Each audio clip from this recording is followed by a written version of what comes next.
Hi, my name is Polly Bland, and I'm a costume designer at the University of Illinois, and I'm getting ready to graduate this semester.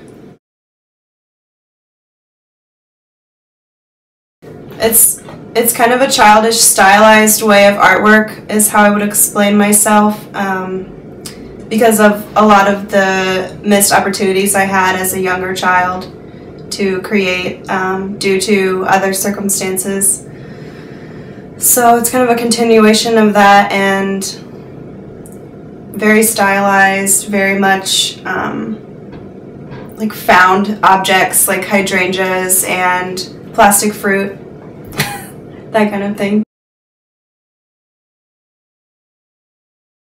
Travel inspires me very much, and I don't get to do a lot of traveling. Unfortunately, I haven't traveled to many places, but I love the thought of like going to unexpected places that I've never been, and sort of figures like Jack Kerouac, and one of my best friends is currently traveling all over the US via freight train, so that's something that really inspires me and makes me believe that no matter how much money you have, you can always go to a new place. Even with $30 you can move to a new country, maybe. I mean, so that kind of thing really inspires me.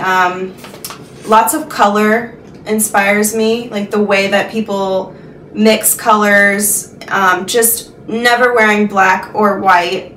Like I mean, I hardly ever wear those colors. It's always like color blocking, which I find to be really interesting, like mixing like 10 different colors in one outfit in one day.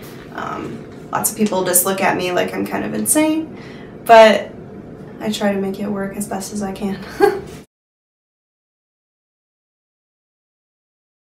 I think creation with an intent would definitely, that just pops into my mind. I feel like some people create artwork and they don't even know it though.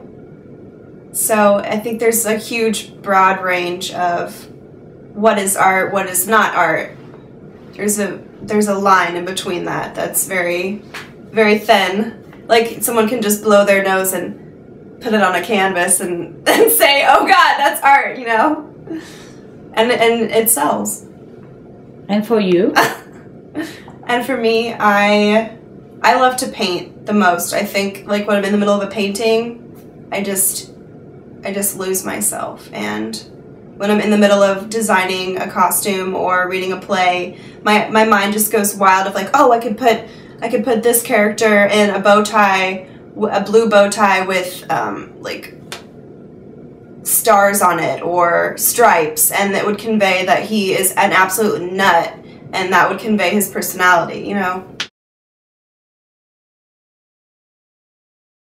Total utopia for me is definitely costume designing a film for Wes Anderson.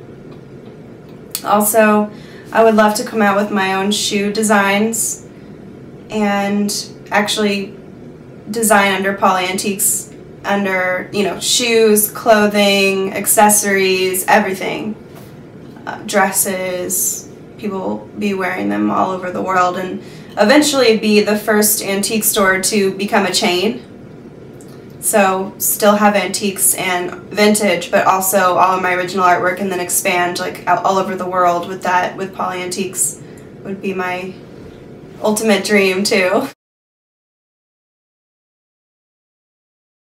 I think it's really sad when people don't see the beauty in something old and all the stories that it holds, and to look at something of history and consider it as an old, dirty, piece of, I don't know, piece of the past. Like, oh, it's dirty, oh, it's an antique, oh, it's not worth anything, what could owning this possibly do for me? But I try to get people to see the beauty through those things, and I think it's more beautiful because it's had more owners, and because of where it's been, and who knows, you know, where that item could have traveled, and like the older it is, the more beautiful and the more interesting it is, and the more owners it's had. And I just think that's something that's really interesting and really beautiful, and really worth a lot more money than something so commercialized that every single person on the street has or is wearing, like a skirt that was designed by a brand, you know, that everyone could possibly have, that's so cheap. But to have something so unique and old and something that's had so many owners and so many lives before your time, I think is something that I want everyone to realize the beauty of that.